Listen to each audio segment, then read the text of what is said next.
Welcome to the Berry Tramel Show. It's Alabama week in Oklahoma.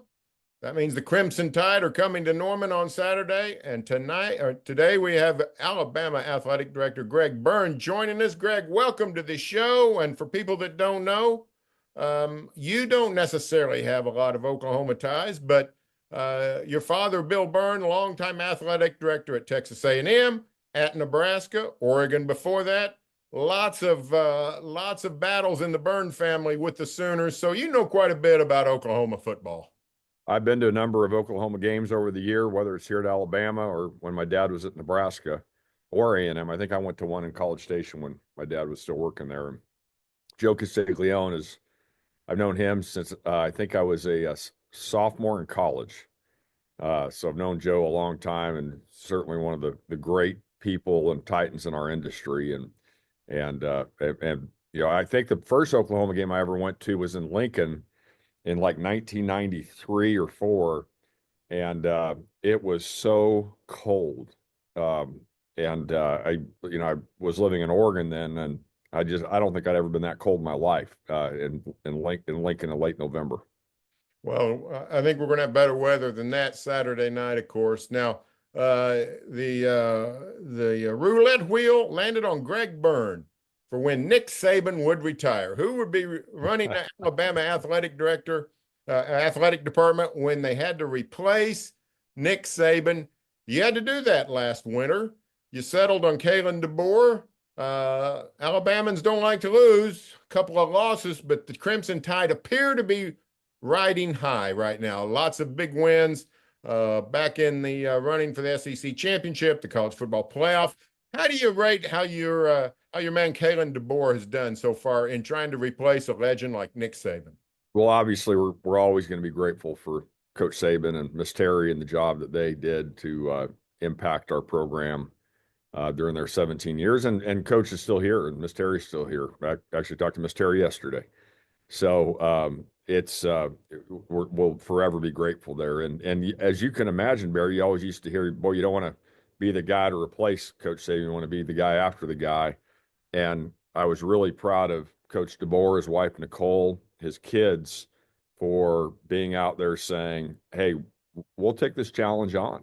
And I wanted somebody who was going to embrace the University of Alabama, what this place means. I wanted somebody that was going to embrace the Sabans.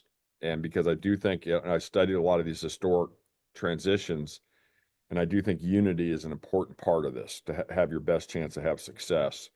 So you want those two things. And then the third part is I wanted somebody who's confident in who they were as a coach as well, and have thick skin and the ability to navigate challenging waters. And so, we came out of the gates really strong against Western Kentucky. We were fortunate. We had a tough trip to Nashville. Vanderbilt deserves credit for the win. And then we went to Knoxville, had a really challenging environment there. It's a loud place, and they got us there.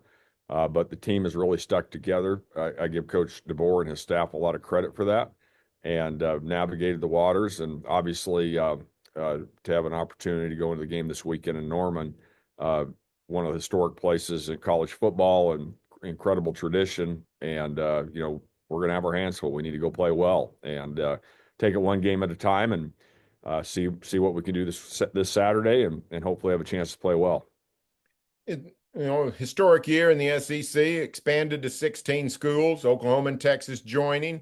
When you see the immersion of OU and Texas into this league, how do you think it's gone with from an SEC perspective, from an Alabama perspective, adjusting to what is a new era in the SEC?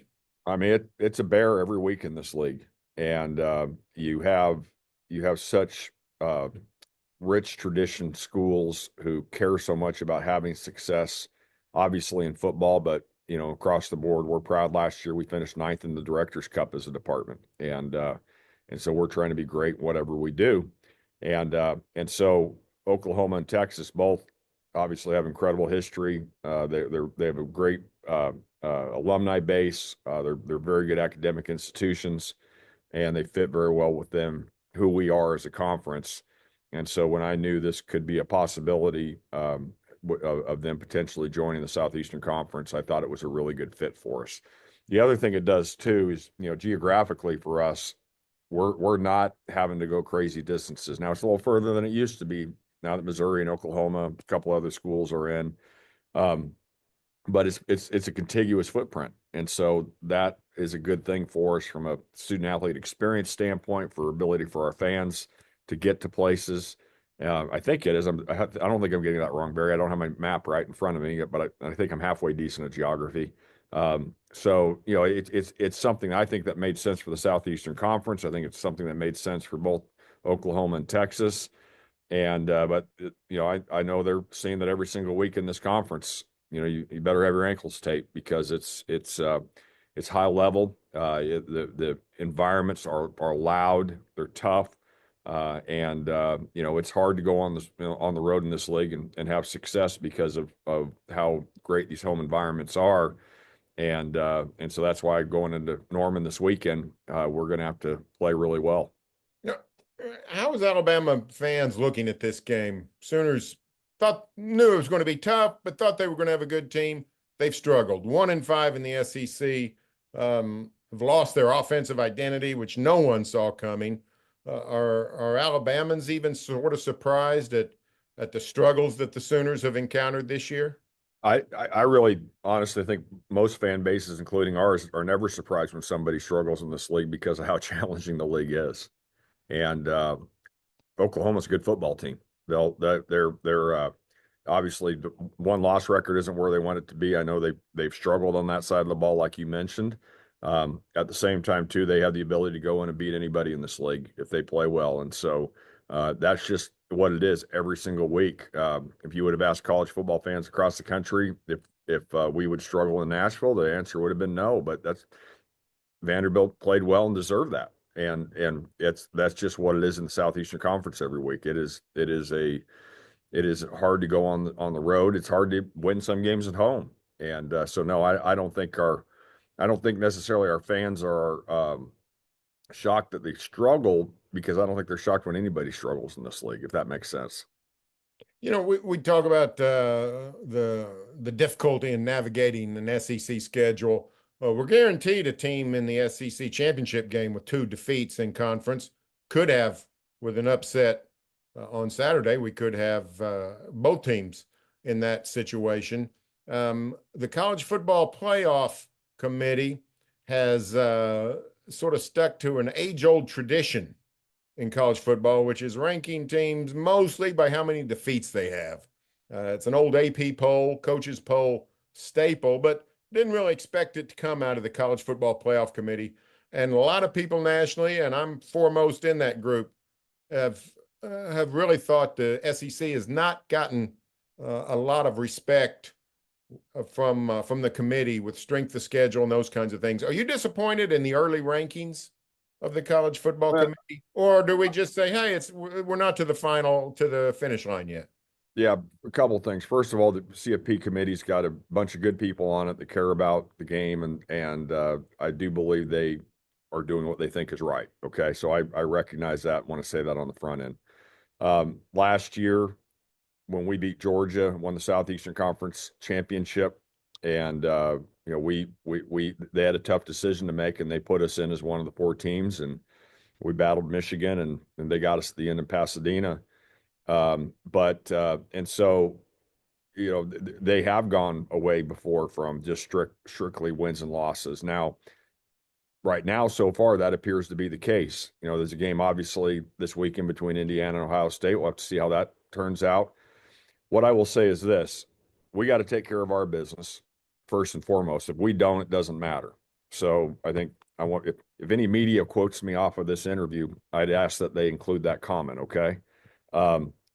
However, we have really been thoughtful about scheduling here from a non-conference standpoint. When Coach Saban was here, we started playing those neutral games against some really good opponents. That market changed to where we started thinking it was in a better position to do home and homes. This year we went up to Madison, Wisconsin and played really well and beat them. And Wisconsin comes back here next year.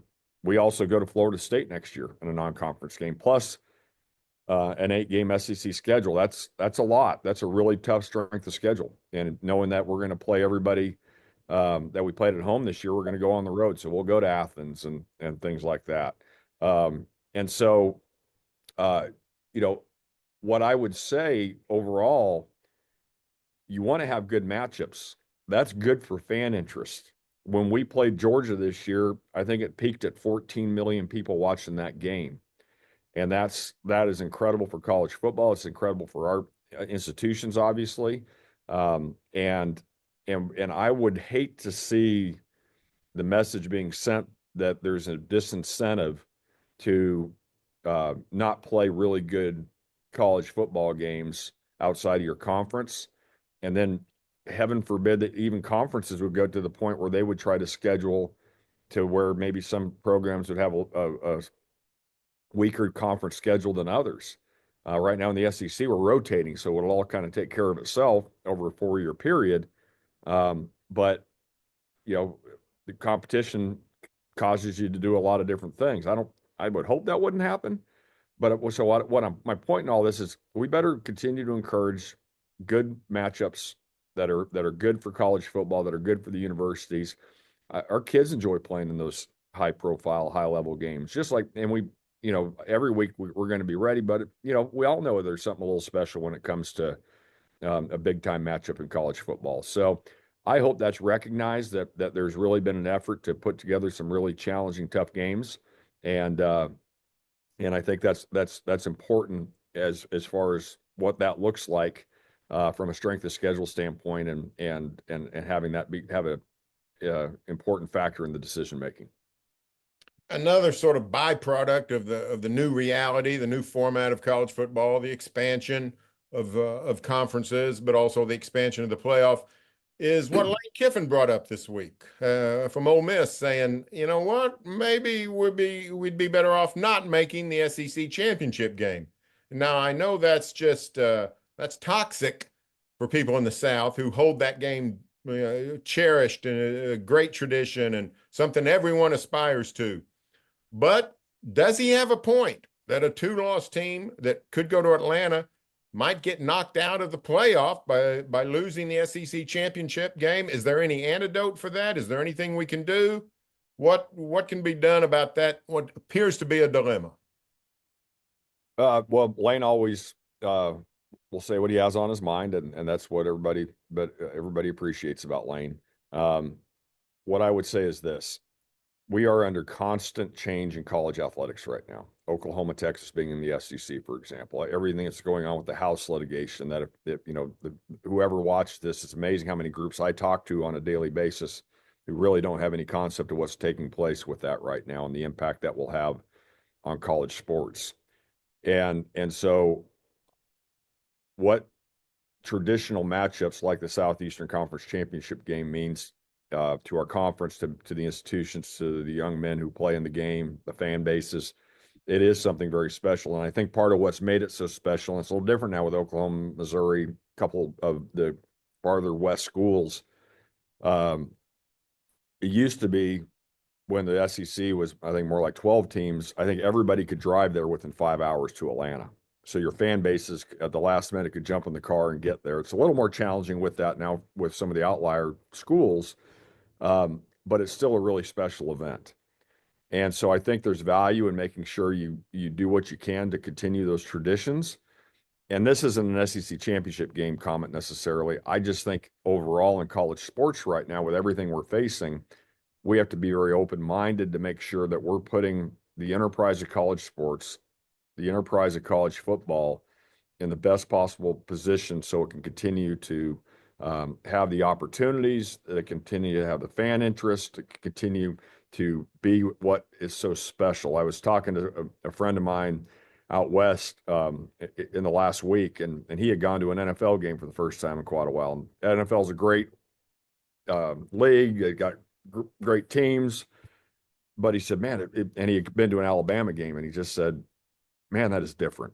It's such a different environment. And he said, I having come to a game here in Tuscaloosa now, he said, I just love that pageantry and that passion and 100,000 people on top of you during the game. And that's something that's very unique to what college football is. And it's really important that we make good long-term decisions that allow the opportunity to not only have strong college football, but strong college sports throughout. And I think how you structure that and what you do, it's a long answer to what you say about the Southeastern Conference Championship game. I think you just need to be open-minded in how we look at what we do right now and the decisions that we make. Well, Greg, we'll get you out of here, but one question on the behalf of a lot of Oklahoma fans. Do you have any suggestions on tickets for the softball series when the Sooners come to Tuscaloosa next spring?